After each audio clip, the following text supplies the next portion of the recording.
हरतालिका तीज का पूजन व्रत कुंवारी कन्या कर सकती है, शादी होने के बाद भी नारी कर सकती है। अंतिम अवस्था तक प्राण छूटे तब तक हरतालिका तीज का व्रत नहीं छोड़ना चाहिए। एक व्रत हमेशा याद रखो, एक एकादशी और एक हरतालिका। हाँ, इतना जरूर है, ज़्यादा शरीर बेकार हो गया, बुढ़ापा आ गया, शरीर नहीं साथ दे रहा, तो कुछ फल खा लो, कुछ चाय दूध जूस आप लेकर कर लो। इतना भी नहीं बने, शरीर बहुत ही बेकार हो गया, तो आप एक समय फल का फलहार धारण कर लो, ठीक है। पर हरतालिका व्रत करने वाली माताएं भले उद्यापन कर दे तो उस व्रत को थोड़ा हल्का कर लो। उद्यापन करा मतलब तुमने व्रत को हल्का कर लिया, थोड़ा हल्का कर सकते हो।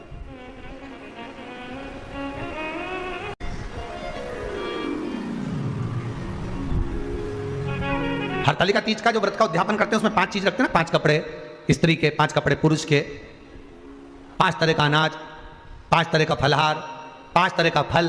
तो 5 तरह का जो फल रखाता है हरतालिका तीज के उद्यापन में, दुनिया के लोग उस 5 तरह के फल को केला गिन ले, पपीता गिन ले, मौसम्बी गिन ले और अनार गिन ले, संतरा गिन ले, सब कुछ गिन लेते हैं, पर उस 5 तरह के फल में धतूरे को नहीं गिनते। पर शिव कथा में वर्णन आता है, हरतालिका तीज के उद्यापन में लिखा हुआ है, सबसे पहले 5 फल अगर गिनना है तो उसमें पहले धतूरे को गिनो, क्योंकि शंकर को वो प्रिय होता है, शंकर उसको स्वीकार कर लेता है। और धतूरा शंकर भगवान को क्यों चढ़ाया जाता है उसका प्रसंग आपको पहले भी कहा, आज फिर कहते हैं। धतूरा जब हम भगवान शंकर को समर्पित करते हैं तो हमारा कोई कार्य अटक रहा होता है, जिस कार्य को बार बार एग्जाम में बैठे हो, बार बार परेशान हो रहा है, बार बार इंटरव्यू देने जा रहे, नहीं हो रहा, एक बार धतूरे को हृदय से, भगवान को प्रेम से, करुणा सागर मेरे शंकर को दिल से एक बार वो धतूरा भगवान से विनती कर कर उसको चढ़ाओ तो सही, भगवान तुम्हारा कार्य सफल कर देगा। पर दिल से चढ़ाना, हृदय। हरतालिका तीज की पूजन करने वाले को चाहिए कि बालू का, मिट्टी का शिवलिंग बनाना चाहिए।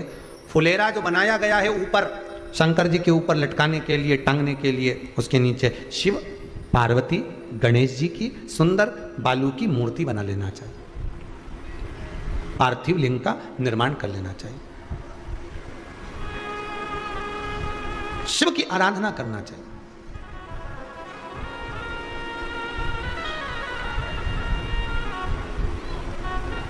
जो फल आपके पास में हो शंकर को समर्पित करना चाहिए, पूजन करना चाहिए, आराधना करो।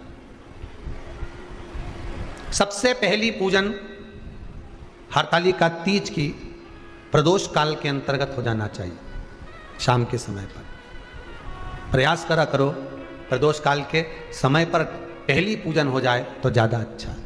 पर लोगों की आदत रहती है कि 8 बजे तक, 8:30 बजे तक, 9 बजे तक पहली पूजन करें, फिर दूसरी आराम से, फिर तीसरी, फिर आराम से, फिर चौथी। तो ऐसा सब अपने अपने हिसाब से। पर शास्त्र रीति कहती है कि प्रदोष का जो समय होता है, प्रदोष काल जो होता है, शाम का जो समय होता है, उस समय पर हरतालिका तीज की पहली पूजन हो, जिससे आपका स्मरण चित्त शंकर भगवान में उस घड़ी, उस पल, उस क्षण में आप शिव के हो जाएं और शंकर आपका हो जाए। हाँ, अगर किसी के आने में देरी हो, कोई आ नहीं पा रहा है, बहुत देरी हो रही हो, तो हरतालिका पूजन व्रत वर्णन करता है कि शिवलिंग का निर्माण, पार्वती जी की मूर्ति का निर्माण, गणेश जी का निर्माण और फुलेरा जो बनाया हुआ है, ये प्रदोष काल के पहले बनकर तैयार हो जाना चाहिए। प्रदोष काल के अंतर्गत फुलेरा नहीं बनना, फुलेरा पहले बन जाना चाहिए।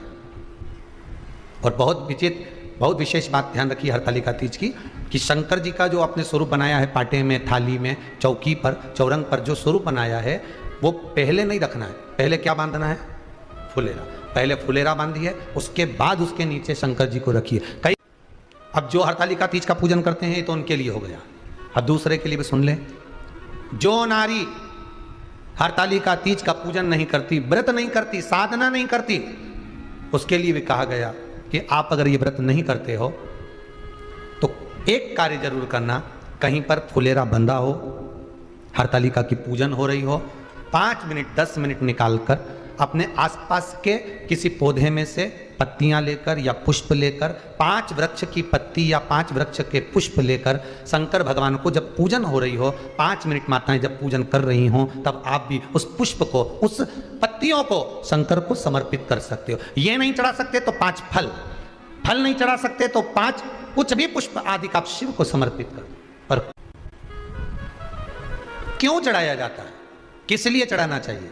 तो कहा कन्या स्त्री अगर मान लो हरतालिका का व्रत नहीं करती, पूजन नहीं करती, आराधना नहीं करती, तो वो कन्या, वो नारी, वो स्त्री, वो पुरुष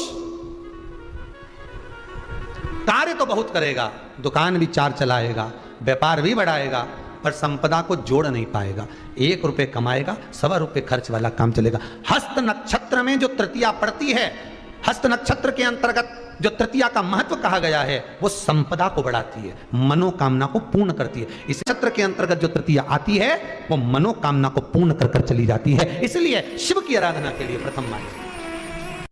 हस्त नक्षत्र में किया गया दान, हस्त नक्षत्र के अंतर्गत तृतीया के दिन किया गया पुण्य, हस्त नक्षत्र में तृतीया के दिन किया गया श्रृंगार, हस्त नक्षत्र में तृतीया के दिन करा गया अपना सुंदर सिंदूरा, भगवान का आनंद, 5 तरह के वस्त्र, 5 तरह के स्त्री के वस्त्र, पुरुष के वस्त्र, 5 तरह का फल, 5 तरह का अनाज, ब्राह्मण को बुलाकर ब्राह्मणी के साथ आप या तो ब्राह्मण से उद्यापन करवाएं या फिर आप स्वयं भी करते हैं तो शिव को समर्पित करके ब्राह्मण और ब्राह्मणी को भोजन कराकर वो भाग प्रदान करें। यही हरतालिका तीज के उद्यापन का वर्णन आता है। सुंदर भाव से हरतालिका माता आप सभी की मनोकामना पूर्ण करे। हर हर महादेव।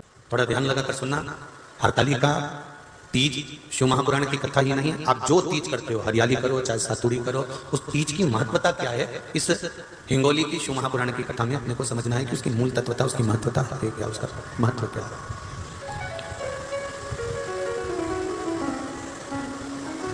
भगवान ब्रह्मा, भगवान विष्णु और भगवान शिव,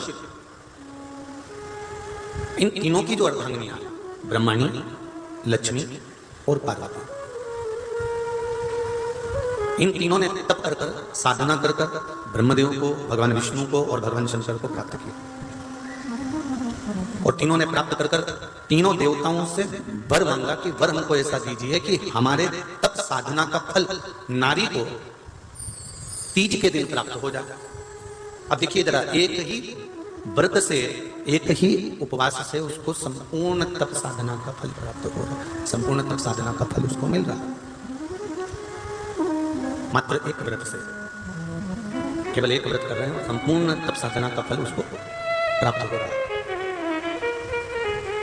ऐसा कोई व्रत, ऐसी कोई साधना, ऐसा कोई शंभो शरण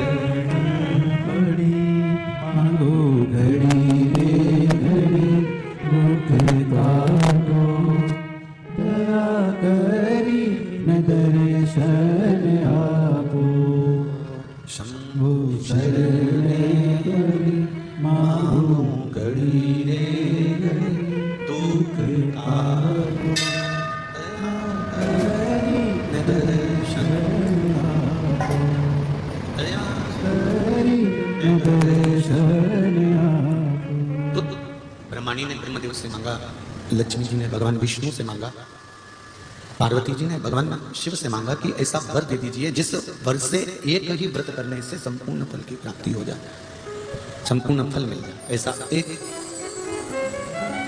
व्रत का फल दे दीजिए, मात्र एक व्रत का। अब देखिए, हरियाली तीज करने वाली माताएं थोड़ा ध्यान से सुनो।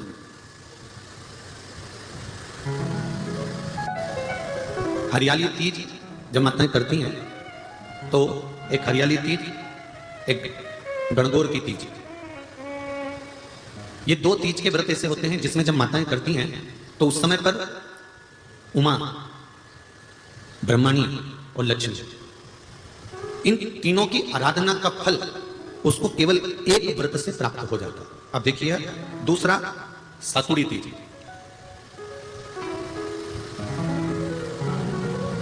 इसमें उमा और महेश्वर, उमा और महेश, ब्रह्माणी और लक्ष्मी, इन 4 के व्रत तप का फल एक साथ सातुड़ी तीज के दिन प्राप्त हो जाता है। अब एक आती है हरतालिका तीज। आप लोग करते हो हरतालिका? यहाँ लोग करते कि नहीं करते? करते हैं यहाँ पे हरतालिका? कौन कौन करता है? जरा हाथ उठाओ जरा। अरे सभी करते, रखो रखो, बहुत बढ़िया, बहुत अच्छी बात। एक आती है हरतालिका तीज। इस तीज का व्रत माता पार्वती बेलवृक्ष के आनंद के साथ में फुलेरा बनाकर करती है, और जिसमें इस हरतालिका में माता पार्वती जी के जितने जन्म पहले हुए हैं, माता पार्वती का जन्म तो 52वें नंबर का, 52 नंबर पर माता पार्वती का जन्म है। इससे पहले तो माता के 51 जन्म पहले हो चुके हैं, 51 जन्म माता पार्वती का पहले हो चुके हैं। तो वो जितने जन्म माता पार्वती पूर्व में ले चुकी हैं। ब्रह्माणी जितनी बार ब्रह्मदेव के साथ में विराजमान हो चुकी हैं, इंद्राणी जितनी बार इंद्र के साथ विराजमान हो चुकी हैं, और लक्ष्मी चाहे वो राधा के रूप में हो, चाहे वो रुक्मिणी के रूप में हो, चाहे वो सतभामा के रूप में हो, चाहे वो यमुना के रूप में हो, चाहे वो गंगा के रूप में हो, जितनी बार माता लक्ष्मी ने रूप धारण करे हैं वो सब रूप में, और माता पार्वती अपने सारे रूप में, ब्रह्माणी अपने सारे रूप में, लक्ष्मी अपने सारे रूप में इस हड़तालिका तीज के व्रत को करने के लिए आतुर रहती हैं। और इस व्रत को कर कर एक दिन में ही संपूर्ण विश्व का जितना तप है, साधना है, उपवास है, सबका फल एक साथ एकत्रित कर लेती हैं केवल एक व्रत में, हड़तालिका तीज के। अब एक बात ध्यान से सुनिएगा, सारे व्रत आपका अगर स्वास्थ्य खराब हो गया तो आप व्रत छोड़ सकते हो। जितने भी व्रत आप लोग कर रहे हैं पूर्व के, सोमवार, मंगलवार, एकादशी, छठ, पंचमी, चतुर्थी, अगर आपका स्वास्थ्य खराब है तो आप उस व्रत को छोड़ सकते हो, सारे व्रत को छोड़ सकते हो। पर तीज का जो व्रत होता है,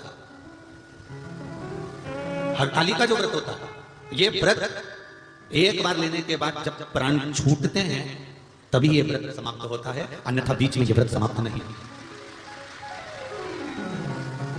ये व्रत समाप्त होता ही नहीं।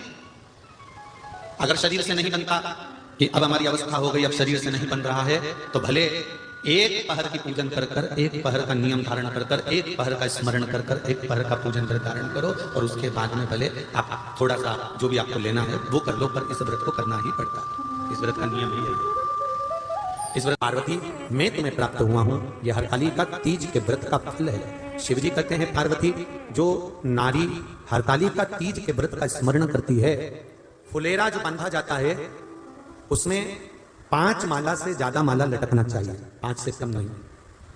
कितनी? जैसे माला जो लटकाते हो वो 5 से ज्यादा होना चाहिए। 5 तो जया, विषहरा, सामरीबारी, दौतली, देव, इससे अधिक होगी चलेगा, पर इससे कम फुलेरे के अंदर माला नहीं होना चाहिए महाराज। दूसरा, फुलेरा जहां हड़तालिका व्रत हो वहीं पर बांधा जाता है। हड़तालिका तीज का व्रत एक ऐसा व्रत होता है जो मरते दम तक रहता है। इस व्रत को छोड़ा नहीं जाता। ये नहीं किसी और वाले गुरुजी ने कहा और अपन ने एक बार कर लिया और अगली बार वो व्रत गायब हो गया, ऐसा नहीं होता। हड़तालिका तीज अखंड सौभाग्य के लिए, वंश वृद्धि के लिए, कार्य सिद्धि के लिए, और कुंवारी कन्याएं उत्तम वर प्राप्ति के लिए, आनंद सुख के लिए करती हैं। ऐसा नहीं है कि केवल स्त्री ही करती है। जब नारी किसी कारणवश व्रत नहीं कर पाती तो पुरुष इस व्रत को धारण करते हैं। 30 अगस्त को, यही 30 तारीख को, कल 29 है, परसों 30 तारीख को हड़तालिका तीज रहेगी। आप सब अपने हृदय से, मन से इस व्रत को कर कर अपने जीवन को सार्थक बनाइएगा। जो करते हैं, कितने लोग करते हो रात उठाइए हड़तालिका तीज? इतने सारे करते हो? अरे बाबा कर लो, प्रणाम प्रणाम, आपको बहुत बहुत नमन करता हूं, बहुत बहुत सारा। फुलेरा बांधते हो? नहीं। अब की बात बांधना। मंदिर में करते हो तो मंदिर में, घर में करते हो तो घर में।